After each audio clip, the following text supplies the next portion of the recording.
Hello, hello, hello. We're at 12:03 and we're going to go ahead and get started this morning. Happy New Year, everyone. I'm so excited about this. Happy New Year. We have new gadgetry. We have a new mic here. Very excited. If anyone is in the chat and is like, this is sounding weird, I can't hear you. When Dan comes on, there's reverberation. Please let me know. I have some headphones to the side. We will deal with technical difficulties as they come. And also, for those of you watching, welcome to the YouTube channel itself. We are now streaming directly to YouTube. We were working on that and trying to figure out what was best for our viewers, for my viewers, for all of you happy and at home. Welcome, welcome, welcome. And we'll go ahead and get started. I'm very excited to have you all. Welcome to episode 8 of Overtures. My guest today is an emerging legal professional who is dedicated to advocating for his community. He views theater as a means for creating meaningful social change, and much of his creative works reflect that. He's committed to empowering artists to tell their stories, and he strongly believes that every story deserves to be heard. Select works as a playwright include The Forgotten Land, It's Pinocchio, and Wonderkind. His plays have been produced in New York City at Shetler Studios and Manhattan Repertory Theater. Select works as a director include Pygmalion, Cabaret, Assassins, The Normal Heart, and Jacob Marley's Christmas Carol. Dan has adapted and performs his own one-man take on Charles Dickens' A Christmas Carol, and he has 2 original plays currently in development. Dan is a founding member and active supporter of Stage the Change, the Arts as a Social Voice, a nonprofit organization that gives students the tools to create theater that speaks to their heart. He is an absolute joy not only to work with, and those who have worked with him know the passion he brings to the room, but he's also an absolutely wonderful friend. He's always ready to talk up his peers in any room. This is the Dan Smith. Hello. Hi. I'm just so happy to get you on here right at the top of the new year. I feel like it's an energy cleanse that we all need, including myself. So no, I'm so happy to have you on. Thank you. I have to say, it's weird having your entire bio read back to you. It's kind of like this is your life moment. No, that's fair. Well, it also doesn't help that I'm like tripping over my words as I'm going through. No, not at all. But yes, how are you? How is your new year thus far? 12 hours in. 12 hours in, I'm very excited for this year. It's going to be a year of big changes for me. I'm going to be graduating law school, going out to the real world. Just a lot of exciting stuff happening, and I'm very hopeful. I have to say, I think that the energy I'm bringing into this year is one of hope. I like to think that the way the variants are trending as far as becoming, more contagious but less severe, I hope we continue on that path. I hope that, the scientific developments continue to go in a positive direction. And, I am just so incredibly thrilled to see that people can, be together again. Absolutely. Because, we've just been starved of social interaction and humanity and being with other people. So that really is the spirit that I'm bringing into 2022. I love this. I love this energy for us. I'm so happy about this. Yeah. Oh my goodness. For the context for anyone watching, how do we know each other? Just like the majority of all my guests. Wagner, hooray. What was cool though is that you transferred in during our freshman year, which is really exciting. And then I'm trying to think. I auditioned for you several times and then got to work with you on Pygmalion. Yes, you did. You were my Eliza Doolittle. Yes, exactly, exactly. And then in general, we're also in the same friend group of sorts. So, yes. Lots of different ways that we know each other. Good old Wagner. God, it was the best. I have to tell you, I am one of those annoying people who absolutely adores their alma mater. I really stand by Wagner's approach. I mean it. I really do. Yeah, no, same. Absolutely same. I love the Wagner plan. I'm a big believer in a strong liberal arts foundation. I love the entire component of experiential learning. They're trying to push you off campus, interning, getting out there, and just, learning how to adult and how to function in the world. And I love Wagner for that reason. And obviously the people make it the best. I mean, really just the best people, yourself included, I met over those 3.5 years. Yeah. Yeah. It feels like you were there all 4 years. It's very strange. No, it does, because I somehow managed to graduate on time, even though, so I started at Pace. I was a directing major there in their theater program. So all my credits there had to do with theater. You know, I was taking a Mhm. movement class, I was taking an acting ensemble, performance ensemble, like all these different courses in theater. That when I transferred to Wagner and I was a public policy major, none of those credits, except for like a stray arts credit, satisfied anything. So Right. it was a real hustle over those 3.5 years just Oh, to make sure I get out the absolutely. door on time. Yeah, Yeah, you're like, "Hmm, well, let's see if I can still make it." right. Yeah. But getting back to the beginning of sorts, how Mhm. did you first get started in theater? I'm Yeah. assuming So as a wee boy. as a wee boy, it was absolutely as a wee boy. When I was a kid, my parents at Costco bought a videotape. It was a VHS of Kathy Rigby in Peter Pan. And Mm, it was this production that they toured across the country. She did it, over several years she was touring this thing around. And I was obsessed with the video. I would watch it every single day to the point where I knew beat for beat every lyric, every bit of dialogue, all the staging. But it came to Madison Square Garden, and I'm from Long Island. mm. So my first professional theater experience was my parents took me to Madison Square Garden to see that exact production. And it really had a scarring effect on me, and I'll tell you why. Because the thing about the VHS, about the video, was that it was the stage show, but Mhm. they edited it, like, there were no big Right. scene transitions, everything it was cinematic. They tried to give it a cinematic quality, and what really, I think, excited me from a really young age, I was, like, 7 or 8 years old, was that the curtain would come down. Like they would bring like, a backdrop in and they would do a scene in front of the cloth. And Right. meanwhile, you could see like the cloth billowing back and forth because the stagehands were moving the scenery around. And you could Mhm. start to notice that there were ensemble members, because in their track they played like, different characters throughout the show. You would notice the costume changes. You would notice it was the moving of it. Like I Right. think Joe Mantello said it best. Joe Mantello once said that, and I'm going to paraphrase obviously, but that Yeah. directing the musical is just making the musical move. It's all about the transitions and how do you get from one place to another. And I think really that's what spoke to me from a young age. Well, And and then that makes Oh, I was just gonna say that makes a lot of sense because I feel like when I've seen any of your productions, a lot of it is so smooth in terms of the thank movement, you. and I think that's really, really cool to see that connection from such a young age to now. Yeah, because Yeah. I think one of the biggest lessons that I learned early on is that, especially in a musical, because I think the thing about most plays, is that they're situational. They take place in one setting. And it's like one extended scene. Whereas in a musical, you can have so many different locations and you can be going from place to place to place and bopping around. I Yeah. think the big thing about a musical is that you have to look at the transitions as part of the storytelling. It Yeah. all cohesively has to be part. Nothing annoys me more than, blackout, the faint blue light, the stagehands moving everything Yep. around, and we just kind of vamp, some music or something. It just doesn't play to me. I think Right. that, the moving of the story needs to be part of the storytelling itself. But it was one of those things where, as a kid, I thought, okay, this makes sense. Like, I want to be an actor now because Mhm. all I saw on stage, the people on stage were the actors. I didn't Right. get to see the production people, the creative team. You don't see that as a kid. Right. And it wasn't until I got to high school, I was beyond fortunate. I went to a public high school, Hauppauge High School, that had an incredibly robust drama program under Ruthie Pincus.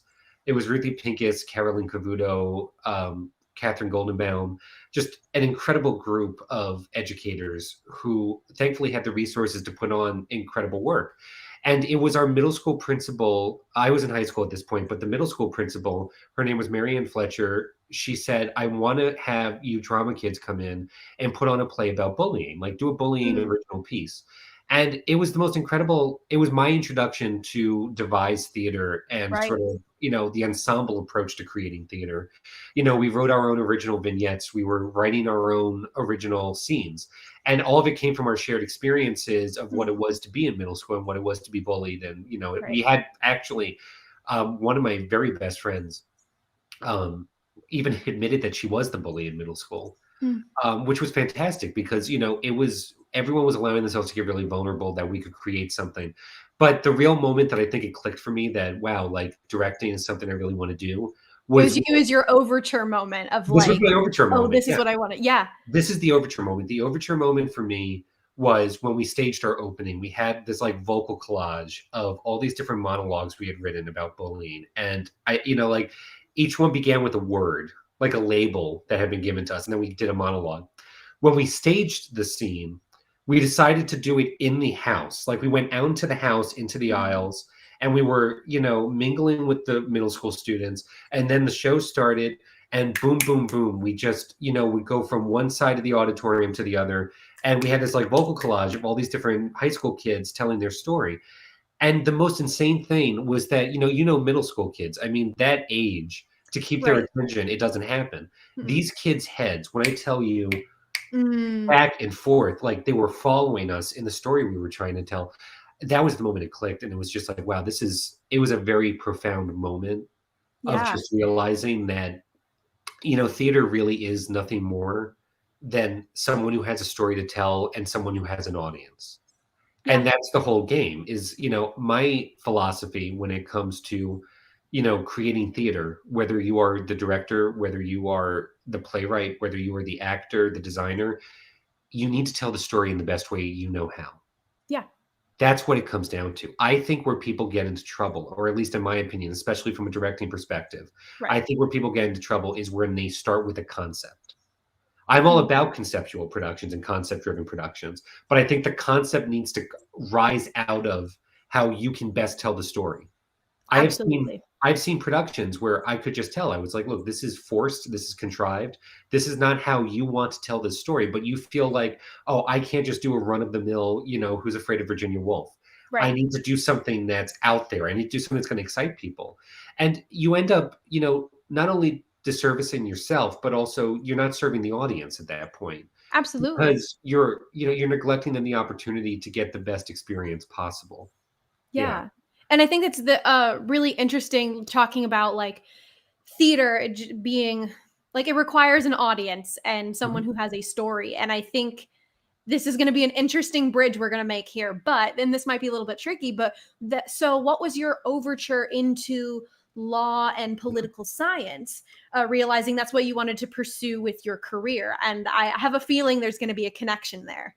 There's absolutely going to be a Yeah. connection here. So I think what it was for me was I was at Pace. It was very much conservatory style. Mhm. It was a BA program, so we did have to take gen eds, but Right. you really didn't start taking gen eds until like your second semester and beyond.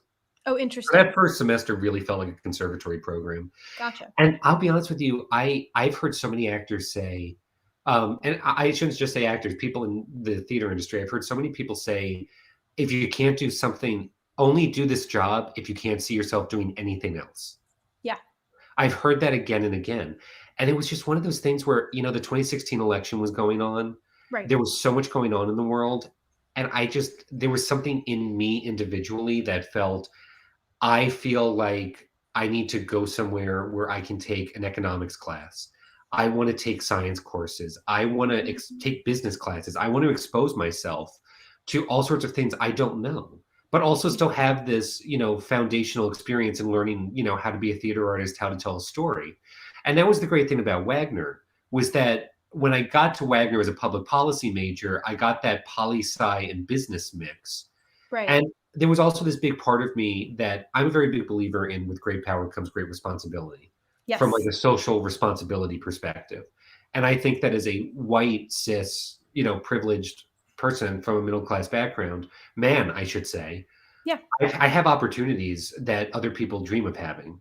Right. And that really is what propelled me into law was the fact that I could do an incredible amount of good, or I felt I could do the most good individually for what I can do by going into law and by going into public service. Yeah. And that's really what propelled me towards going into law. And as I began to get internship experiences, when I was at Wagner, I had 7 internships by the Wait, time I I didn't graduated. realize that. 7? I had 7 internships. Oh my god. And all those experiences, well, because that was the thing about Wagner. I know I sound like a commercial right now, but No, you're we good, you're could good. get on the ferry and go into the city. I worked for GMHC. Right. I worked for the Staten Island District Attorney. I worked for all these different, agencies, nonprofits, Pride for Youth out on Long Island, like just Mhm. all these different organizations and all these different directions. And I got to learn a lot about myself and about the communities I wanted to serve and how I could best serve them. Right. Because that's the big thing that Mm. I think it comes down to at the end of the day, and I'm sure we're getting scattered and all over the place, so Oh, no, that's I'm gonna okay, that's okay. I'm gonna cohesively try to start to patch this together now. That's okay, Um, that's not your job, that's mine, you're fine. no, but still, I do, I wanna make the connections now. I think that the connection is that I have met some incredibly brilliant, fantastic artists Mhm. who the theater is their life, and that's fantastic and that's wonderful. Yeah, But then I've also known people like myself who theater is a big part of their life, but there's just other things that are also part of their life, if that yeah. makes sense. No, Um, absolutely. yeah, and I think that's just it, is I think something that we also struggle with, and I think especially during the pandemic, I think everyone's struggling with this. It's the feeling that just because you're not full-time in the industry and that you're not full-time storytelling, like that's the thing is I have a lot of actor friends who are working retail jobs or who are working in the industry, but not, yeah, or working in the Yeah, industry, but not necessarily in the niche of the industry they want to be working in. right. That makes them feel like they're less of an artist. Yeah, Like, and that's where I like the term survival job really gets to me and to many others because it's like, absolutely. well, no, like, I don't know, if you make it phrased that way, the connotation becomes very negative. Like You're absolutely right, and I think framing has everything to do with it. I think we Mhm. all have to start framing things, and I think especially during a global pandemic, which we need to give ourselves slack because this Literally. time's not been easy for anyone. Yeah, But you have to, I think for survival purposes, you do need to frame things in a way that's gonna bring you joy yeah. and figure out, what's gonna work the best for you. But no, that was the great thing about Wagner, was what I loved about Wagner was I got to learn the storytelling techniques. I got to develop the tool set to be able to tell stories, but I also had the opportunity to actually find a story to tell. Because Mhm. that's the thing is I think when you're an 18-year-old kid and you go to college for theater and you're learning these incredible storytelling techniques, what purpose does it serve if you don't have a story to tell? Yeah, And that's what that's I where that's again, liberal arts comes in. yeah, and that's where also, and exactly, but that's where this full circle now comes, and that's why I'm such an advocate for a strong liberal arts foundation, is that Mhm. when you expose yourself to how other people think, and you expose yourself to the ways that other people live, I mean, you're just going to open the floodgates Yeah, to all the stories that are going to jump at you, the stories you're going to want to tell, the work you're going to want to do. And it makes you a more interesting artist. And I'm sure you can speak because I know you've auditioned for me a couple times and you've yeah, also been in a couple of my shows, or you've been in Pygmalion we did together. yeah, I know. just Pygmalion. We did Pygmalion together. Mhm. The biggest thing that I look for when I audition is I'm looking for interesting people who are really in it and who I want to work with and I want to tell this story with. Yeah, That's the big thing. I mean, yeah, your talent is going to speak for itself. That goes without saying. You can tell within a 16 bar cut, I think, where there's somebody, and then a callback, singing through the songs and selections and all that, reading a couple sides. You can tell if they have the equipment and the capabilities to do it. But I think what really excites me, and a big part, especially with musicals that I do for callbacks, is I like to do a big movement workshop. mhm, It's an opportunity to get to kind of see people function with other people and work in a space and in a creative environment. That's a big thing I'm looking for, is I'm just looking for people I want to work with. And that's also why I work with friends so much. I yeah, cast friends because I want to work with people who I really am excited by. Because, that's the biggest thing at the end of the day. I think that you can really tell when people's hearts are in the work they're doing and when they're mhm, not. When yeah, I see a play, I'll actually give you the best example of this. Some of my favorite theater to see is community theater, and I'll tell yeah, you why. The reason I love community theater so much is because you'll go see a Broadway show, and I'm not casting any judgment here because we all work, we all have our days where we just don't wanna work, where we just yeah, kinda, we're just not there. You'll go see a Broadway play sometimes, and it's just you can tell, like, it's not a good night for them. Like, yeah, it's just for whatever reason, maybe they just dinner's not agreeing with them, they had a fight with their significant other. right. It's just their heart's not in it that night, and they're just going through the motions, they're kind of, just going through the beats of it all. But I feel like when I see community theater, these are people who tend to have full-time jobs, who have families, and on Yeah. top of all that are going to, like, rehearsals at night. And when they get to do that show, I mean, the energy in community theater is just unrivaled in my opinion. Yeah, To no, 'cause when I did a production, at Vanity Theater, Sugar Creek Players, like, out in Crawfordsville, Indiana, and I got to do a production of Grease and a production of Chitty Chitty Bang Bang, and both of those shows, particularly Grease, had the most electric energy behind them because everyone was doing something during the day, and this is the thing we got Yeah, to do in the evening. And yeah, I 100% agree with you on that. But also, time going back to talking about finding people you want to be working with, especially like what immediately struck me was I remember when I auditioned for Cabaret. I remember one of the your audition room always gives actors an opportunity to go, I don't know what's going to happen next, which is really fun and really terrifying. you know But it I is. remember when I auditioned for Cabaret, I sang my song, and then you were like, I want you to monologue it. And Yeah, you had, I don't remember, I think you grabbed someone from behind the desk essentially, and you sat them there in the chair, and you're like, speak your song at them, convince them of this thing.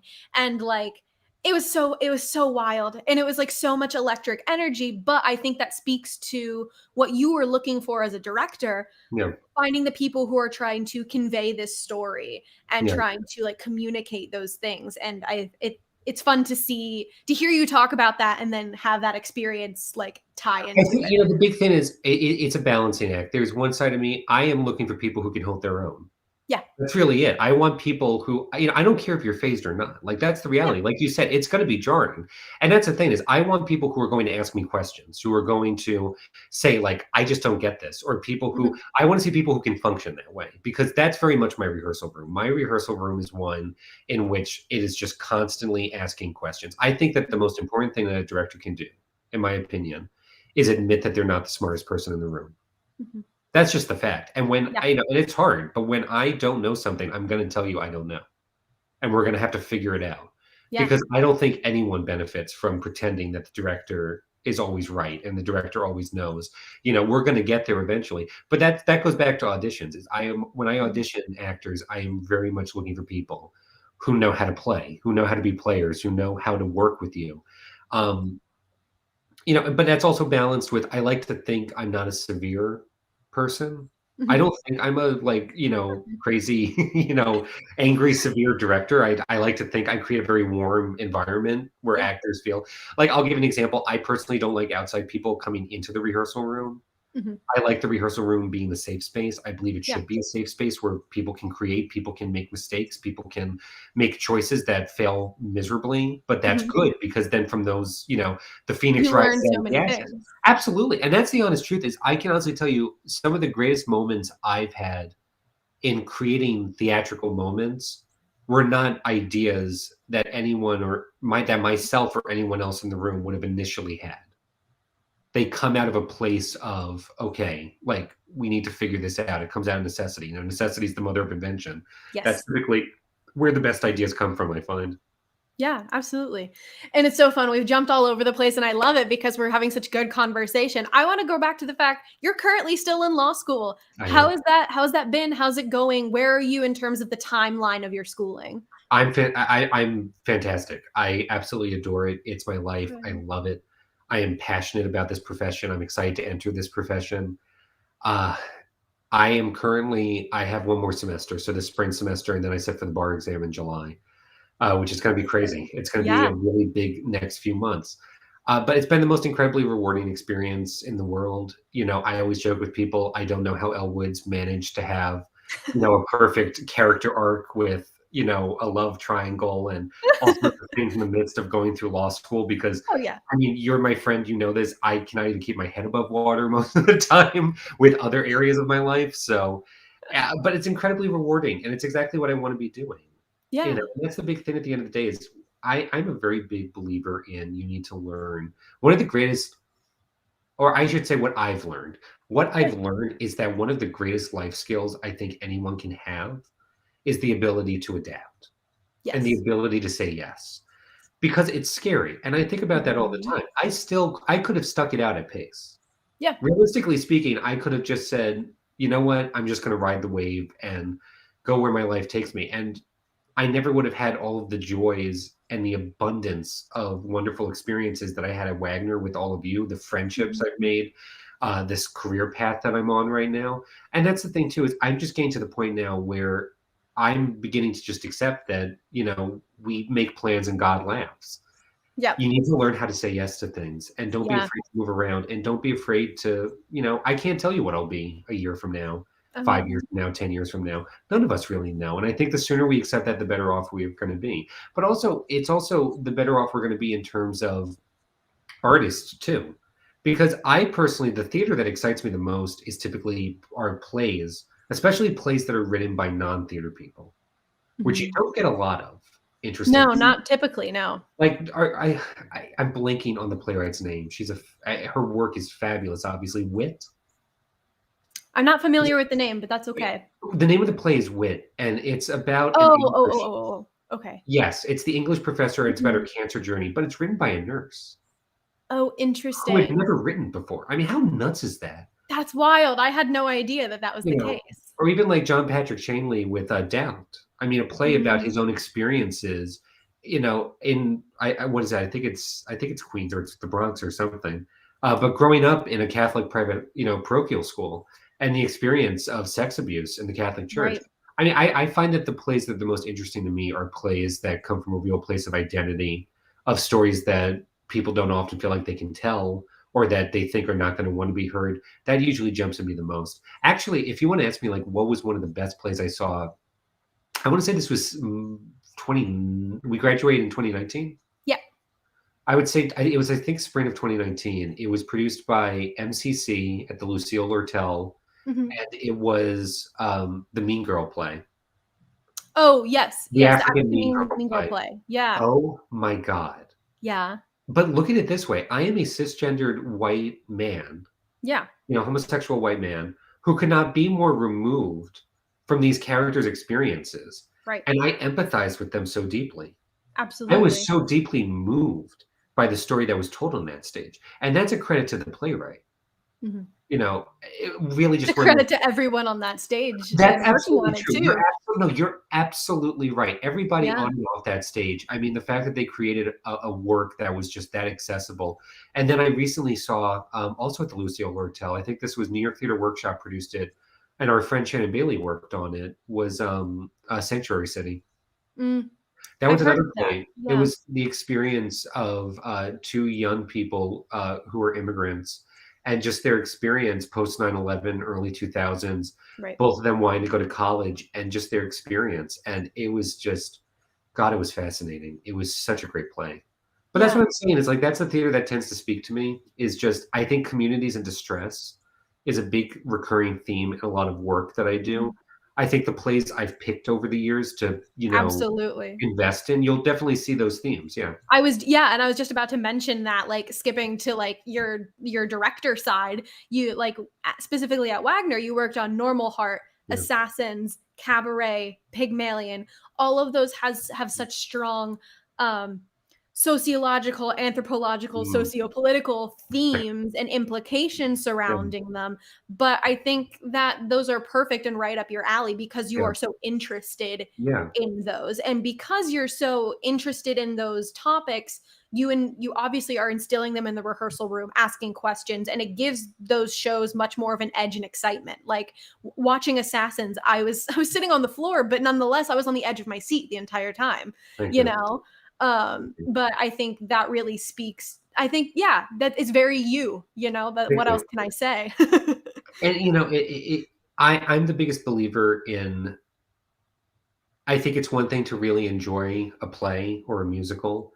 It's another to feel like it's your story to tell. Like, there are Yeah. just some shows that I absolutely adore that I'm never going to touch. A chorus line, I love a chorus Yeah. line, but it's not my story to tell. Like, Yeah. that's it. I'm that No, that's fair. Like, I shouldn't tell that story. In the Heights, you're never gonna see me touch that one because no. I should never touch that one. Like, Right. that's just it. But the big thing, starting with the And normal there are many who also shouldn't. well, I know. Did you see that trend on TikTok with that high school production? Oh, no, How but I god can awful. only It's it this all anytime I see, like, community or regional theaters doing it, I get very nervous when I see because 'cause I'm like, "I really hope you are casting it accurately," but that's a whole can 'nother we can conversation. we just, like I honestly can we just set a new standard where if a Please. high school places a bulk order for bronzer, like makeup bronzer, that the Please makeup stop them right there. that's what I'm saying. Maybe the makeup company can step in and say, we're not going to ship this because we just know you're either doing West Side Story in the Heights. You're doing something that you have absolutely no business doing. Like, Yeah. Like yeah. I loved my high school and I loved my high school program, Mhm. but like we did King and I when I was in elementary Yeah, school. no, no, no, no, no, Yeah, no. and like looking back, you're like, ooh, Yeah, ooh, that's that not really good. hurts. I was in the Great. Mikado at summer camp. Yeah, Just not good. Just really no, not okay. That's just it. absolutely Not not. Like, okay. oh God. Yeah. But But, yeah, going to the Normal Heart was for me one of the most profoundly important experiences in my life. yeah, Because to use the clinical term, and I'm going to use the clinical thing about the Normal Heart is it's really documentary theater. it really is. I think Larry it's much Kramer, more than people remember. yeah, because the thing about the thing about Angels in America is that it's very much a work of fiction. It Yeah. is. It's this I gay. mean, it No, definitely is. as Tony Kushner called it, it's a gay fantasia. There's Yeah, a lot of pageantry. There's a lot of. It's an incredible piece of theater, but it's largely fiction. right. The thing about The Normal Heart is that it is about Larry Kramer's experiences Yeah. with ACT UP, with the beginnings, the rumblings of GMHC. Mhm. So it's a very interesting piece to tackle because I really do think that you have a real duty to those who we've lost to AIDS, to this Yes. global pandemic, to tell this story right. And the great thing, I'm going to use the clinical term, was that the overwhelming majority of the cast members in that show and the creative team and the production team were men who have sex with men, as Yeah. defined by the CDC and at the time, people who in the 80s, because that's the thing is obviously fully validating gender expressions and Yes. identities. I'm using that term as to at that time in the 80s, Yeah. the community, men who have sex with men, that was largely affected Yeah. um, by by the death by the death that was brought on by AIDS. But it was Right. a very profoundly moving experience because we were young college students who very much were made aware of the fact that we would have been in this situation. Yeah, That absolutely. a lot of the advancements that we've seen in the rights of the queer community and our ability to be who we are now is largely due to these pioneers, these fighters, these people who fought for us. So that was a very moving experience. And I also have to say that was probably the tightest ensemble I've ever worked Yes. with. We really got Yeah. very close with each other during that experience and very vulnerable. And it was just deeply moving. I mean, it was and Mhm. also passionately fought with each other, which I've had oftentimes in my rehearsal room. I'm not, again, this goes back to my idea that the director's not the smartest person in the room. I want Mhm. my cast to call me out. I think that's healthy. I do. I think it's healthy. Yeah. I want opinions to be expressed. I want ideas to be thrown out there. And I love when I have moments. That was a show where I staged the finale one way and I had a cast member who, I mean, he was so heated how much he hated it, passionately hated my ending. Wow. And rightfully so. It was his opinion as both an actor and, stepping out and watching it as an audience member, he felt Mhm. it didn't work. And so we worked together, we workshopped it, and we pretty much went up with my ending. There were a couple tweaks made, I remember. But those are the moments that create really good, and that ending, I can tell you, it seemed to really resonate with audiences. I mean, Yeah. the audiences we played to seemed to really lock in with it. But I also had that with Cabaret. I had that on Cabaret with David Dines, Mhm. who was fantastic. A Yeah. fantastic, fantastic actor. But the thing about David was I staged in the second act, right before the big 11 o'clock number, the title number. It's I Don't Care Much is the number. And Yes. it's like this, really haunting, PMC, gloomy yeah. number. I Oof. had this vision for almost like a dream ballet where Mm. it was going to be all these different like queer couples and about the Third Reich and the Nazis breaking them up and everything. It was this big convoluted thing. And I remember David Dice just stood there and David looked at me and I was like, come on, just say it. Because he was like biting his lip. And we did it together. And we stripped it down to its bare Yeah. bones. And I got across what I wanted to get across without all the nonsense. Like Yeah, we and I really think were able, yeah. I think that number in particular was just it it's so haunting when it does stand alone like that, and I Yeah, think that final product was yeah. just like chef's I have to kiss, tell you, you know? somebody who's been this really awesome figure in my life. I never write fan letters ever, Mhm. ever write fan letters. There's this Broadway director, Jack O'Brien. He did Mhm. Hairspray, Catch Me If You Can, Yes. Charlie and the Chocolate Factory, The Front Page. Like the guy's, work goes on forever. He was out in San Diego, the San Diego, I think it's called the Old Globe in San Diego, Yes. Oh, Shakespeare yeah, I Company. just submitted something to them. Anyway, Yeah, continue. he was the artistic director out there for a million Oh, years. wow. And he was a big part of the regional theater movement when creatives, actors, when artists moved out of New York City and started to go across the country and say, we want to bring theater and make it accessible to everyone. Right. He was a big part of that movement. But I had never written a fan letter, but he's this like gay Irish director. I've seen his work. I felt like we had a very similar taste and a very similar eye for the kind of theater we like to create. So I wrote him a Mhm. fan letter. I had no idea where to send it. So I made 7 copies of it. I sent all 7. No, I'm serious. I sent the 7 copies out, one to his agent, a couple to Yep. different stage doors. He had a manager's office. I sent 7 copies of this letter. 6 of them made it to him. I never thought any of them would because my thought Oh, was that that's the so agent funny. probably throws this, bullshit out. Right. He emails me because I signed off with my email at the bottom. He emailed me Oh my and he was gosh. like, "Your letter has dogged me from building to building to building." And he was like, "I love your tenacity." And he has been ongoing, so generous with his time. We've Mm, been emailing back and forth. I mean, I have gotten to ask him questions. He is just the kindest soul in the world, on top of being a brilliant artist. And I think they do go hand in hand. yeah. But he wrote, and this is where I'm going with this. He wrote this Mhm. fantastic book called Jack Be Nimble, which is his autobiography, and it's about his work in the regional theater movement. And so many people were so incredibly kind to him. He's had a lot of mentors in his career, a lot of people who, the same kindness he extended to me was extended to him in his young career. But one story that he tells that really sticks with me is that his mentor, I think it was this big Grecian play, like a classic Greek play or something, and there was a big battle scene, and he was the assistant director. The director turns to him and says, "I want you to stage the big battle scene." And his mind's Mm, blown because he's thinking, so right. he literally got a chessboard and he created this big, complicated, convoluted fight scene, like Mhm. intricately staged. And he did it with the cast, and it was really intense. And it obviously didn't work. And then Yeah. he's so embarrassed. The director walks back into the room, and the director looks at it and he says, "Okay, let's just take this away, this away, this away." He basically strips it down to its bare bones. And Jack O'Brien said it taught him 2 things. Number 1 was that it taught him that it wasn't that his idea was bad. It wasn't like the director said, "Fuck this," waved his hand, and they had to start from scratch. No, the director Right. saw that there was good stuff there. He just had to strip it down. And that was Mhm. the other thing, was that when you got down to its bare bones, like you said before about that number where you can just have the actor staying alone, singing that song, and that's enough to tell the story. Sometimes getting down to the bare bones, but also bare bones is scary. Yeah. You know how vulnerable, I mean, as an actor, I'm sure, but Yeah. that is terrifying to just have, Yeah. sometimes even nothing happening on stage. I mean, that is scary. Yeah. That's why so often I think auditions are so nerve-wracking Yeah. because you're literally like, "This is me. This Yeah. is it. This is all I got." So, like, Yeah. absolutely. And And I I will think say, that oh, go ahead. oh, no, I was just gonna say, I think the biggest misconception that actors have, I shouldn't say misconception because obviously everyone's entitled to their own, viewpoint. Right.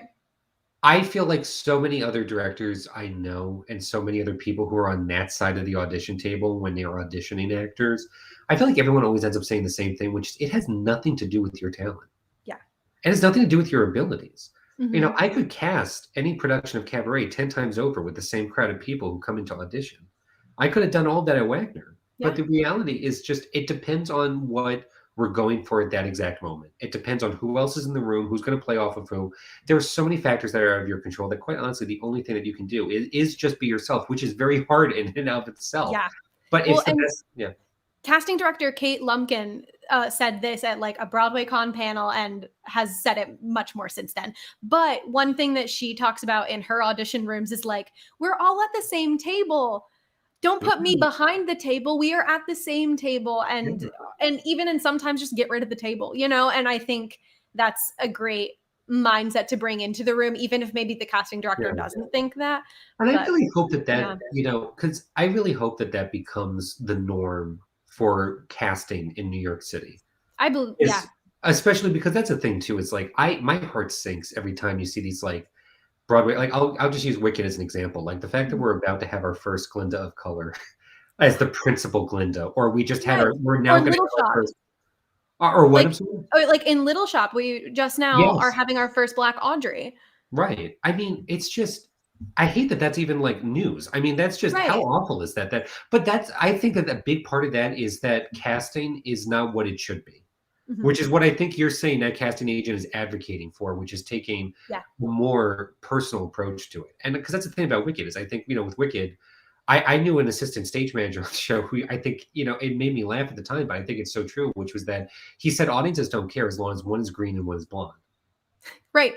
And he's right. I mean, let's Yeah. be real. I don't think the average audience member, which is largely a tourist audience base for that show, I really don't think that they care who the name Mhm. is that's playing either of those 2 characters. No, Wicked But has that become so big that, but then it like, it becomes white. truly doesn't matter. But then it becomes white. It Right. becomes cisgender. It Right. becomes it becomes exclusionary. Yeah. That's the problem, is that casting becomes generic and exclusionary, and it's toxic and awful. So, Yeah. I like to think we're heading in a better direction. It seems like Mhm. um, a lot of original first-class productions we're seeing going up in New York and beyond the writing seems to be more inclusive and open to Yeah. people of all backgrounds, and I think that producers are getting more open to it, and I hope that's the trend. Yeah, I We hope have a so long way to too. go, but I like to think we're heading in that direction. Yeah.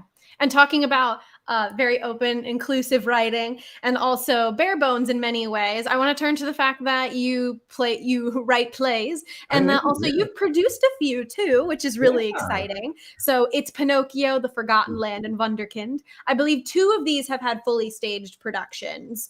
Um, with Um, Pinocchio and Forgotten Land. yes, those were 2 fully staged full productions.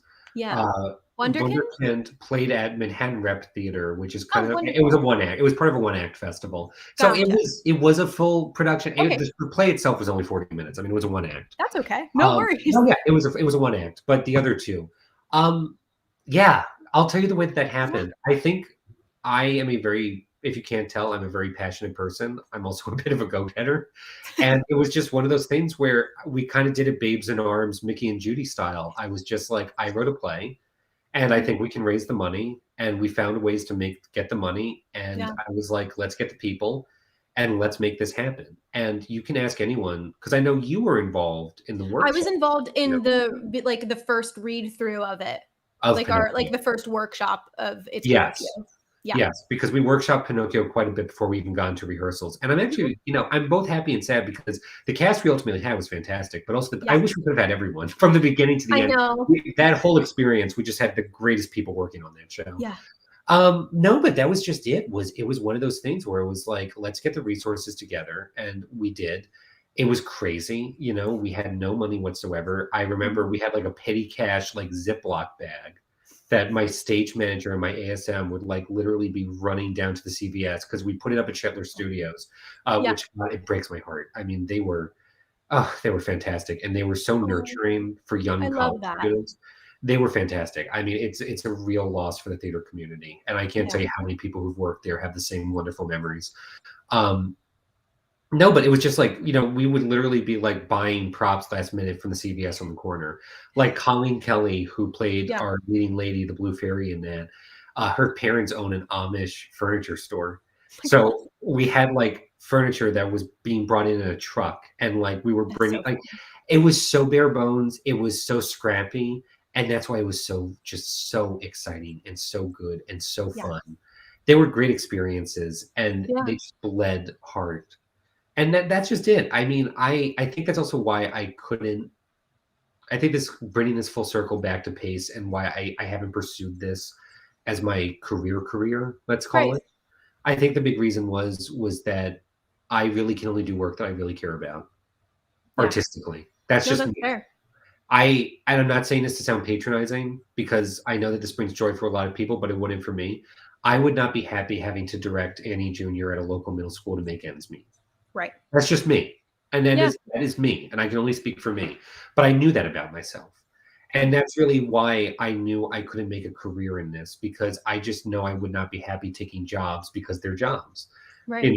and that's the thing about Pinocchio, The Promised Land, um, is that they were original plays that I wrote, full plays that I wrote, that I really believed in, and I got people together who really loved the plays too, and we Yeah. put them up on its feet, and, it was great. It was just a great experience. That's my biggest lesson I give to people, though. That's my biggest thing. Mm. especially for any college kids who are watching or any young professionals, adults, whatever, you need to make your own work.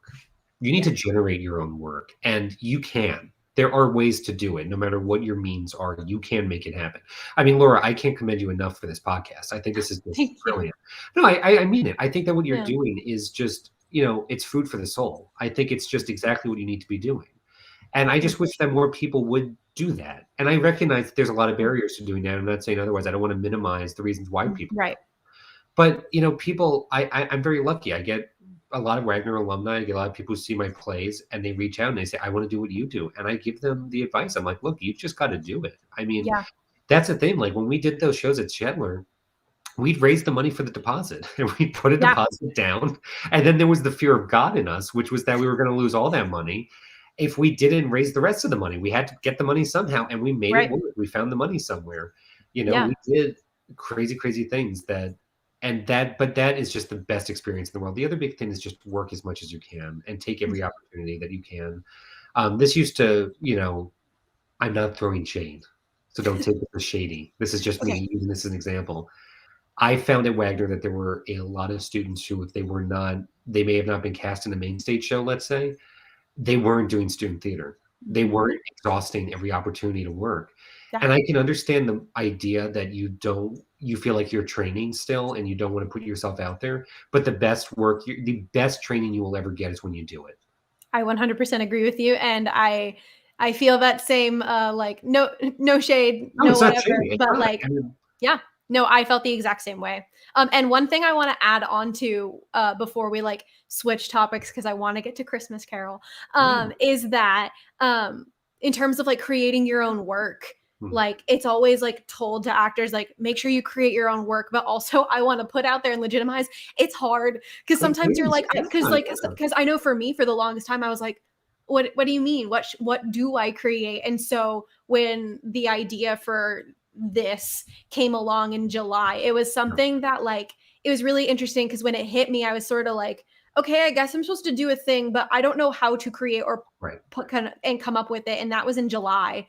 And so then this didn't really ever come to fruition until, like, November? Yeah. So sometimes it takes that stewing time to be like, "Okay, I'm getting hit with messages from the universe telling me I need to create this thing, and it's gonna be maybe in this form, but you have a million other questions that you have yet to solve, and that's okay." Two things off of that. Number one, we are our own worst enemies. And that's why I think Yeah. it's important to have extrinsic, like external factors that are going to force us to do things. Again, I've put deposits down on a space before I even finished the play. Oh my I've god. gone into rehearsal before the play is done. And I mean it but you need to. Yeah. You have to at that point. I said two things. What was the second one? That's okay if you can't think of No, it. it was something I really wanted to say. What was it? Oh, another thing that I think has really arisen out of this pandemic that I'm not a fan of, I hate toxic positivity.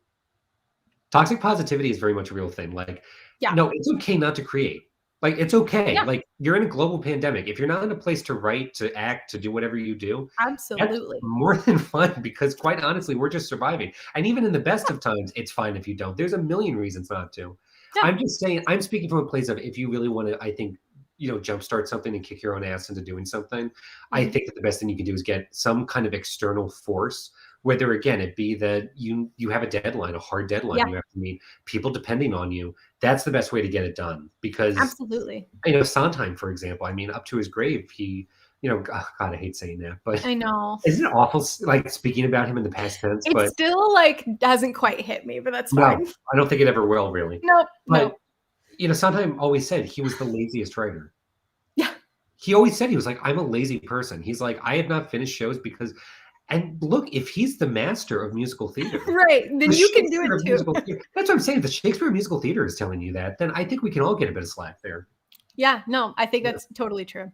Jumping to Christmas Carol and things like that, I wrote this little segment for myself. You're not a stranger to acting. I saw you in Almost Maine, and I forget the name of the role, but the pure sincerity that you brought to that scene Thank still haunts me to this day. But going to Christmas Carol in particular, I believe this is a perfect example of bringing your playwriting, acting, societal interests, and specific brand of humor all together to create this one-man piece show that you've created. I'm going to play a clip from it first. It's a little bit longer, but I think it really encapsulates the variety of this piece. And it's fun because I haven't told you what selection of the play that we're going to be watching. So this is going to be a grand old time. Wait, but here's the question. Can I just make a guess at what it's going to be? Absolutely. Is it Tiny Tim and my hatred for him? No, but I think you'll enjoy this. It's a little bit of the kindness of your soul, but also just like chaos, and I love it. And so we end up leaving Scrooge's counting house on the final note of Scrooge telling Bob Cratchit to be sure to come in earlier the next day.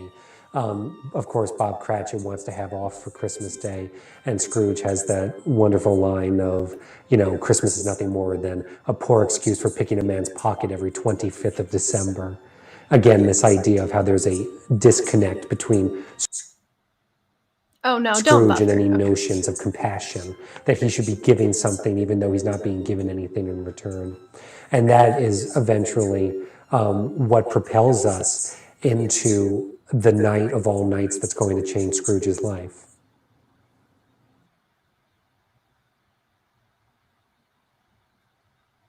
This is my favorite Christmas decoration. My aunt made it for my mom years ago, and I'm going to make sure I get it when she dies. All right, Dan, you ready? Yes. We have 90 seconds on the clock for you to go through 15 different Christmas Carol adaptations from as recent as 2019 to however late? Oh boy, we're going back to 1951. All right, 51. 51 to 2020, that is, what is that, 70 years? Oh my God, yeah, something like that. We got 14 names up here. Whatever, all right. It's 90 seconds on the clock. Matt, set us an interval rules. We're going to go in 3, 2, 1, go! All right, we're going. And first we have Scrooge, 1951. This is Alistair Sim, the definitive version for so many different people, produced in England but became a hit in the States. We have Mr. Magoo's Christmas Carol. This was the first Christmas special ever on TV. Raspberry dressing for the win.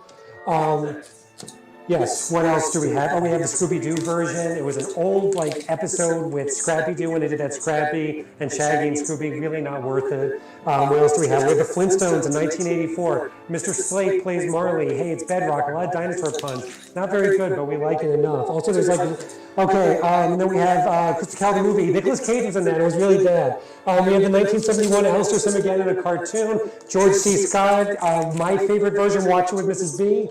Scrooge, 1970 with Albert Finney. I hate him in this. Leslie Bacruz, the Willy Wonka song makers, made the songs for this. They're good, but I hate Alistair Sim in it. Patrick Stewart in 1999, he was way too serious. He didn't change. Joel Grey played The Ghost of Christmas Past. Should have been Scrooge. Mickey's Christmas Carol. You really fucking cry when Tiny Tim dies. And that's where I'm stopping the clip, which is evil, but it's fine because because if you want to find out if he makes it through the full 90 seconds, go check out the video. When this is fully uploaded, I'll edit the description so they can get to that. But boy, I think that's a perfect watching that, it really looks like Grey Gardens, where the documentary crew comes in and just films a crazy person, because that's literally just the same aesthetic that I feel like, those two brothers who filmed the Beatles. Oh my God, that's hysterical. Yeah, that started with, again, I have a lifelong obsession, or for the first time I should say, I have a lifelong obsession with A Christmas Carol. Right. Always passionately have loved it. I've seen every adaptation. I read it all the time. And it started in Wagner, where Shannon Bailey was the president of a student theater group at Wagner. And she wanted to put something on the season, towards the end of the semester. And I joked with her one day in the dining hall. I was like, haha, what if I did my one-man Christmas Carol? Completely joking. And then she joked, and then I joked. And then the joking started to become logistics conversation. Yeah. And then before we knew it, we were doing it. And that's the thing, is that when I normally do it, I tell the full story. I play all of the characters in the story. I do obviously an abridged version of the text, but I tell the story and I add my own commentary in, fun. I try to be comedic and uplifting. It's a fun night. I put a fun night together. But that was the thing with the pandemic, was when the pandemic hit, it was okay, can we do this? And I have one of my best friends growing up, Jimmy B. He's a fantastic artist. He's a filmmaker. I reached out to him and I was like, I kind of want to see if we can stream this. And we had some like really deep conversations. And, you know, I'm not a film person at all. So it was his genius that was able to give me the full picture. But he pretty much made the point. He was like, I don't think we can really capture, just with the restraints that are on us and it was COVID, the full storytelling of telling the Dickens story, but the commentary we can do. Yeah. And so what you will see in that video is sort of a truncated, none of the storytelling, but all of the commentary from me. And we created this very uniquely live streamed, you know, not really theatrical take on it. Yeah, and I think that was really fun, especially for me because I had seen a few, renditions of your one-man show and, like, Yeah, different things growing and changing as yeah. it came, so to see this, different culmination back in December of 2020, that was really, really cool to see that, and it's a nice little nugget of, like, what some of us have gotten to have the pleasure to see live. Thank you, thank you. You know, I would say, you know, a one-man show, one man, you know, one-person performance art, it's scary. I mean, it's Absolutely. you don't get to see anything. I took solo performance at Villanova, and I can after I took that class, I'm like, playwriting's a breeze. Like solo It is. No, performance is because so you difficult. have no It's one so to rely difficult. on. You know, Yeah. I don't like, that was the thing, like, I always say, like, the safety net that I got with or the safety net I continue to get with my Christmas Carol show is I have, like, one of the greatest texts ever written to rely Yeah. on. That's just the truth. I can go out there if I go up on a line or if I just got, you know, something goes wrong out there, I can just go back to telling the story. Mhm. And the story itself will carry me to the end. It may not be good, but it'll carry me to the end. Whereas, Yeah. like with, you know, like stand-up comedy, for example, I have nothing but admiration for people who go out there and do that. Yeah. That's really impressive to me. But yeah, there's definitely some other, you know, I've been developing another one-man show that I really haven't publicly talked about too much. Mhm. He was a notable actor from the 60s through the 70s. His name was Paul Lynde. Okay. He was, did you watch Bewitched? No, I did not, but I know He of was a the name's flamboyantly familiar yeah, he of was the a guy. Yeah. closeted, flamboyantly gay Mhm. actor, who was on a lot of sitcoms, he was on Celebrity Pyramid, and the whole thing was that he was clearly so flamboyantly gay that he was the punchline. I mean, the punchline was that he was Mhm. gay, and it was awful, and Wow. he was horribly depressed, and he had a really interesting life. So there's a piece that I'm developing right now based on him. I don't know if it'll ever go anywhere as most I mean, you know, this Yeah. is a playwright yourself. Most projects you don't know. I mean, Laura was part of a reading for another play I've been developing about the college admission scandal Yes. I that was really gonna bring that up. yeah. What do you want to Yeah. know? Really quick, I wanna say you should look into United Solo Festival. I'll check I'm it just out. gonna yeah, I'm gonna I'm put gonna that make out note there. of that. But then, yes, no, you have 2 plays in development. We are gonna talk about that, which is really fun. One that I was lucky enough to read, as you were just saying, with a bunch of actor friends of ours, which is bound to be dynamite. This play will get you into college. The title alone is fantastic. Do you wanna talk Yeah. about like, about a bit of the development and maybe some stuff that has developed since I've gotten to read it? Absolutely. Yeah, I think the big thing about me as a writer is things jump at me that excite me that make me want to write about it. Like Yeah. The Forgotten Land, which is another play that was produced in the city. The Forgotten Land was all about there was a string of kiddie parks, like children's amusement parks in the Adirondack Mountains in the 50s that were so wildly successful that millions of tourists were going every year. Because you have to remember these were like the baby boomers, like these were just a lot of kids. And then when the gas crisis hit in the 70s, all these parks began to shutter because tourism went down and they got bought up by a lot of places like Six Flags, for example. And it was just so wild from a historical and like a social perspective. It was so interesting to me, like the idea of changing family dynamics. So, long story short, I get really interested in something. I research the hell out of it and I want to write about it. And Mhm. that's the thing about this current play. This play will get you into college. Is that I went down the rabbit hole with the college admission scandal. Just I've read a lot about it, watched all the documentaries they made, and the big thing that jumped to me was kind of like, it's interesting to see rich people do this because I feel like everyone has an opinion on them. But also to a degree, I've seen this coming from a middle class background. I've seen a lot of this also happen, Yeah. and I wanted to write that story. And so that's a story that I'm currently developing. It's a play that I have finished. Laura doesn't know this. Laura was in a reading, Oh my played one gosh. of our principal characters, and I'm hoping to do another reading of it soon. Yes, I would love It's a play I love really to like. see the final version. Thank you. And then the other play that I'm currently developing, which is a Mhm. little bit earlier on, is about a group of disconnected men at a musical rehearsal for a new musical they're Mhm. doing. And it's just all about the Mhm. dynamics between them. which is very much based on my own experience. I'm actually currently acting for the first time in a musical. I've not been in a musical since high school. I'm doing Oh my Mega gosh. Mancha at a local community theater. Yes, I remember you mentioning this Yes, to I'm going me. to be in the ensemble. That's So so exciting. When it's is that? exciting. Where is that? It's in Oakdale. It's in Long Island, Suffolk County. Incredible theater Amazing. company. They do great work there. It's been an absolute blast so far. Great people Yay. working on it, and that's what I mean. So that's what I mean is just staying busy, trying to just do as much work as I can, Yeah. trying to find stuff that challenges me. I Mhm. think that a big part of it is just my advice when it comes to playwriting that I've always been given, and this is not my own advice. This is just what's been passed on to me, but has worked for me, and so I love to just pass it along. You have to set the pencil to paper. You have to write something. Just write and don't go back. Just keep writing.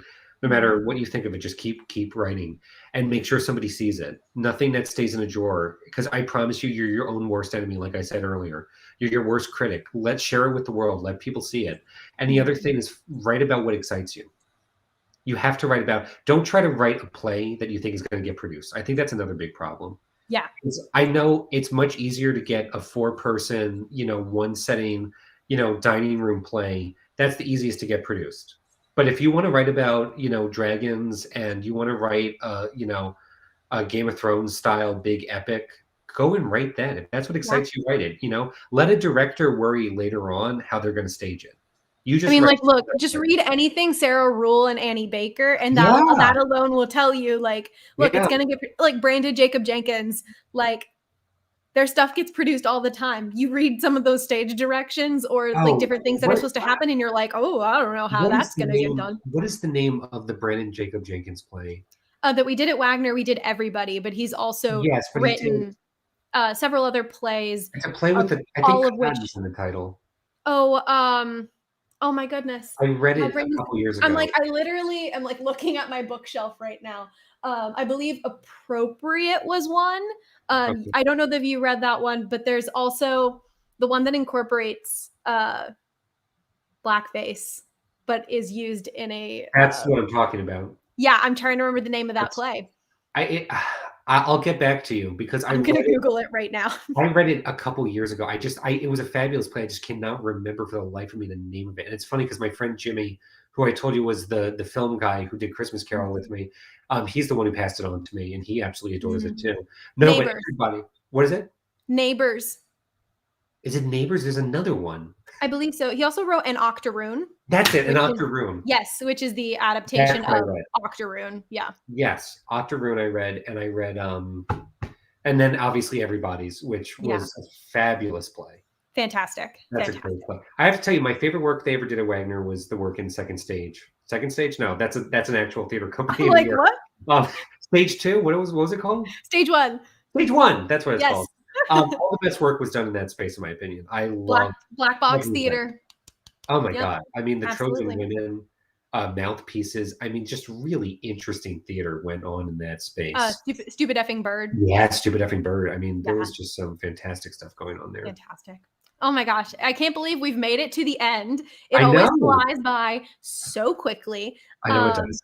A quick little like call to action moment. Where can people find you on social media or otherwise? Sure, they can find me on Instagram at Smith0697.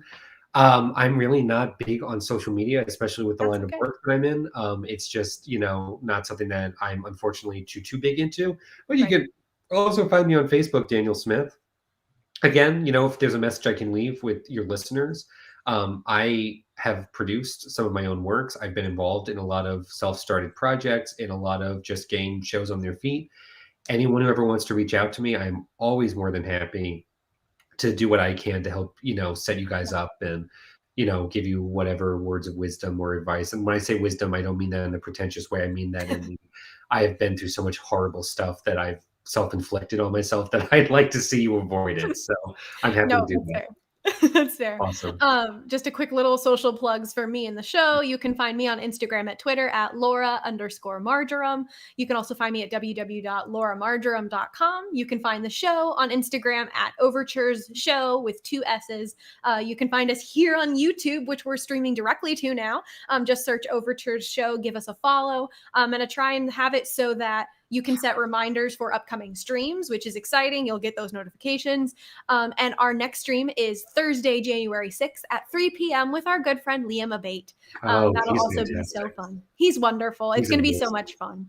And I know you sort of already plugged this a little bit, but do you have any final thoughts for viewers live and in the future? My final thoughts for viewers live and in the future is just keep doing the good work. Do what speaks to your soul. Support artists like Lora. Support your friends. Honestly, the best work comes from people you really care about. And quite truthfully, I think that's what it all comes back to at the end of the day. Don't become jaded. Don't look at this as a dimes and nickels business. Look at this as you're doing this because it speaks to your soul and it nourishes you. And with that lovely nugget and kernel, we've kicked off the new year. Let's fucking do it. Let's do it. Happy Thank you 2022. so much. Yes, Thank happy you. 2022. Thanks for everyone for joining. Bye.